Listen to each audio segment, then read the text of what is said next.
बोलो जयकारा बोल मेरे श्री गुरु महाराज की जय। श्री अमर ज्योति दर्शन शुभ अवतरण।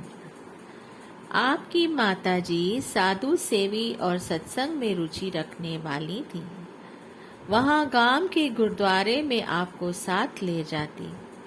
आपके शीश पर पतली पतली जटाएं थी। आप माता की गोदी से उतरकर बार बार अपना सिर धरती पर रखते, मत्था टेकते, किलकारी मारकर हंसते।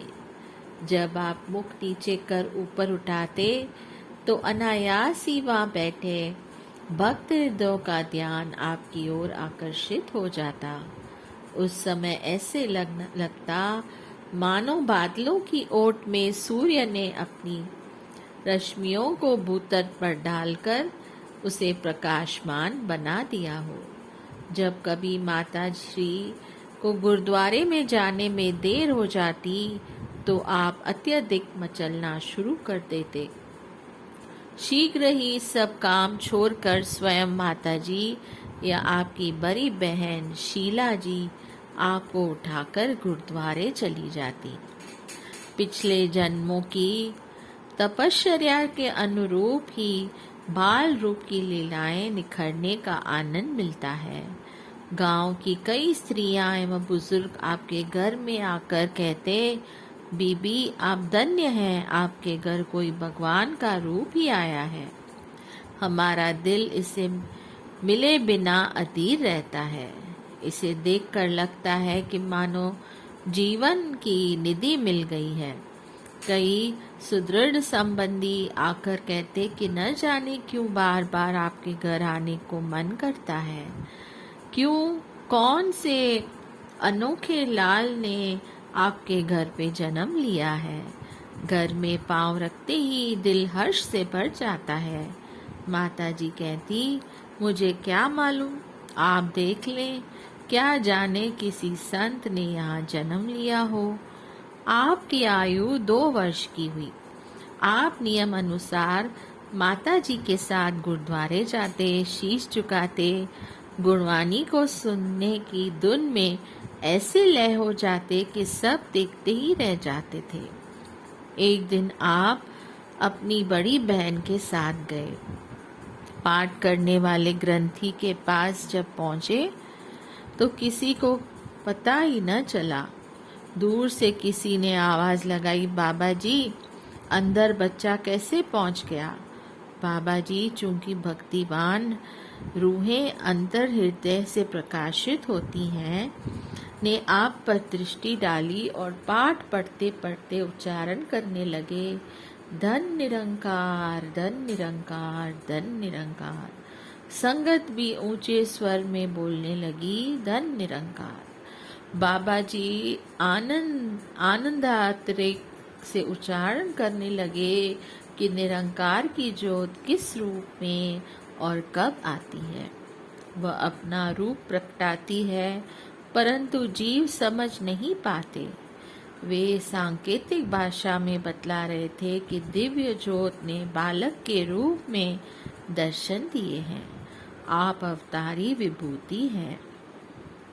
वैदिक नियम अनुसार संसार में यह नियम प्रचलित है कि नाम संस्कारन, अन्न प्राशन, मुंडन संस्कार आदि समय समय पर संबंधियों में पर्व की भांति मनाए जाते हैं।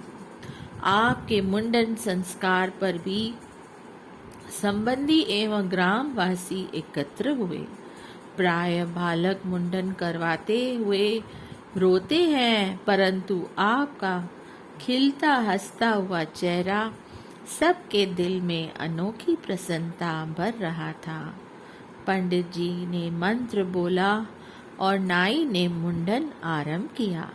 अचानक ही एक बुजुर्ग के मुंह से निकला, माता इसके सिर से निकलती हर बाल की किरण बतला रही है कि यह साधारण मुंडन नहीं, यह एक संन्यास की क्रिया है।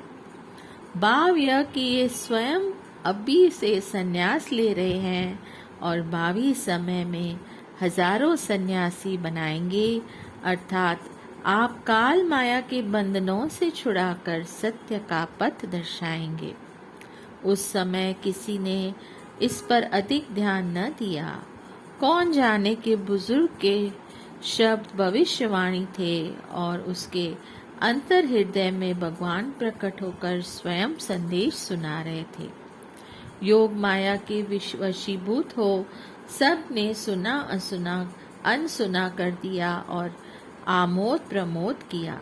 यह भविष्यवाणी आज सब पर प्रकट है। लक्षणता महापुरुष अपनी पग पग पर दर्शाते हैं, खोलते हैं राज हकीकी के, कोई समझ नहीं पाते हैं। हर खेल ही इनकी लीला है, हर खेल में है रहस्य छुपा, वे बाल सुलभ लीलाओं में पैगाम अमर देते हैं सुना। इनके ही नूरी जलवे से बरा नूर जहां के हर रंग में, चमत्कार सभी कुदरत के हुए रोशन इनके ही संग में।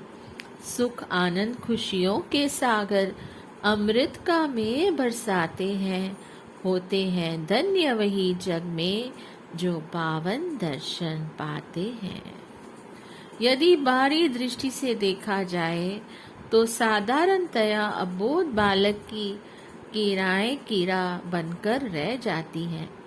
असाधारण अथैव दैवी शक्तियां संपन्न बालक खेल खेल में ही जीवन के लक्ष्य का रहस्य बतलाते हैं। अभी आपकी अवस्था 4-5 वर्ष की हुई कि गांव की बुजुर्ग स्त्रियां उस समय सूत काटती थी। संध्या समय आप उनके पास जाकर कहते, इना कच्चियां तंदा टूट जाना, यह समय सूत काटने का नहीं, भजन सुमरन करो, गुरुद्वारे चलो, जो आपका अपना काम है वही करो। वे आपकी मुस्कुराती मनमोहिनी छवि को देखती ही रह जाती। आप गुरुद्वारे की ओर चल देते। आप बचपन से ही सौम्य प्रवृत्ति एवं असाधारण प्रकृति की आभा लिए हुए थे। उस समय कौन जानता था कि आप अमर सत्यता की ज्योति का विराट स्वरूप बनेंगे। अवतार स्वयं चमत्कार दिखाते नहीं, अपितु स्वयं को छुपाते हैं। जैसे श्री कृष्ण रूप भगवान हर खेल के चमत्कार पर माया का पर्दा डाल सबको भ्रमित कर देते थे। आपने लौकिक मर्यादाओं का पालन करने के लिए पाठशाला में शिक्षा प्राप्त की। ज्ञान के सागर होते हुए भी संसार के नियम धर्मों को मुख्यता प्रदान की। गांव बलरवाल में माध्यमिक पाठशाला में पढ़ना आरंभ किया। केवल दिखावा मात्र बच्चों के साथ खेलना आरंभ करते और बीच में से ही निकलकर रावी नदी के बांध पर मिट्टी पर आंखें मूंद कर बैठ जाते।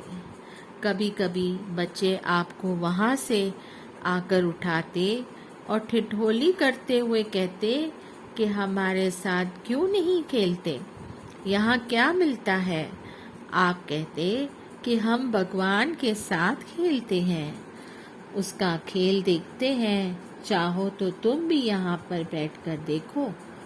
कल कल करती नदी के पानी की धुनी मानो दैवी संगीत सुना रही है। ऐसा सुनकर वे बच्चे कभी कभी वहाँ बैठ जाते और सचमुच ही प्यारी धुन है कहते हुए उठ जाते। मायावश पुनः अपने खेल खेलने लग जाते। आपकी आयु 10 वर्ष की हुई। आपके शिक्षक का नाम राम प्रकाश था। वह भी भक्त भाव रखने वाला पुरुष था। वह सोचता कि इन्हें देखते ऐसे लगता है कि इनके अंदर दैवी शक्ति है। कक्षा में भी शांत, एकांत, एकाग्र और पढ़ाई में सबसे आगे। जब भी देखो छुट्टी होते ही नदी पर चले जाते हैं। कई बार आते जाते देखा है कि समाधि लगाए बैठे होते हैं। एक बार मास्टर जी भी आपके पीछे पीछे आए और पूछने लगे, राम प्रकाश, क्या अभी से तुम्हें राम भगवान ने प्रकाशित कर दिया है? अभी तो तुम्हारे खेल कूद आमोद प्रमोद के दिन हैं, हमें भी कुछ ज्ञान कराओ। आपने विनम्रता से कहा, आपकी शिक्षा से मैं शिक्षित हो रहा हूँ। आप ही कहते हैं कि संसार भगवान का खेल मात्र है। आप शिक्षक यानी गुरु हैं। मैं तो आपके द्वारा ही दी गई शिक्षा से उस खेल को दिखाने यहाँ आता हूँ, उसे अनुभव करने का प्रयास कर रहा हूँ। प्रकृति का कण कण उसके दिव्य तेज में ऐसा अनोखा खेल खेल रहा है। चांद, सूर्य, बादल, धूप, छाया, क्या अनोखा खेल है। सब समय में बंधे हुए अपना अपना कर्तव्य निभा रहे हैं। हमें भी कर्तव्य पथ पर चलते रहना चाहिए। शिक्षक देखता ही रह गया कि महापुरुषों की वाणियों को, रामायण अथवा गीता को हमने पढ़ा अवश्य है, परंतु मनन न किया। यह बालक अभी से अनुभव कर रहा है। वह क्या जाने कि ये साक्षात पार ब्रह्म स्वरूप है। प्राइमरी तक यहाँ शिक्षा ग्रहण कर आप अमृतसर जाने लगे। आपने लौकिक शिक्षा हिंदी, उर्दू, फारसी और अंग्रेजी में प्राप्त की। सन 1944 में आपने मैट्रिक पास कर दी। महाप्रभु जी गणित में अत्यधिक प्रवीण थे। इस संदर्भ में आपने स्वयं फरमाया कि हमारे गणित के अध्यापक हमें छुट्टी वाले दिन भी बिना फीस के पढ़ाया करते थे। एक दिन बच्चों ने मिलकर छुट्टी कर ली और कोई भी पढ़ने न गया। अगली बार जब बच्चे उनके घर पढ़ने आए तो उन्होंने समझाया कि वह तो उनके भले की सोचते हैं। हमने उस दिन से यह प्रण कर लिया कि बाकी बच्चों में से कोई जाए या न जाए, लेकिन हम तो अवश्य जाएंगे। शिक्षा ग्रहण करने के लिए शिक्षक के प्रति श्रद्धा और जीवन में अनुशासन आवश्यक है। आपने पुण्य कभी छुट्टी न ली और गणित में आप सदैव सर्वोपर रहे। आपके बड़े भाई कलकत्ता के दुकान और व्यापार करते थे। आप सांसारिक कार्य व्यवहार करते हुए निर्लिप्त रहते। आपके घर के सभी सदस्य मानो त्याग की मूर्ति थे। अत्यधिक हास्य विलास उन्हें पसंद नहीं था।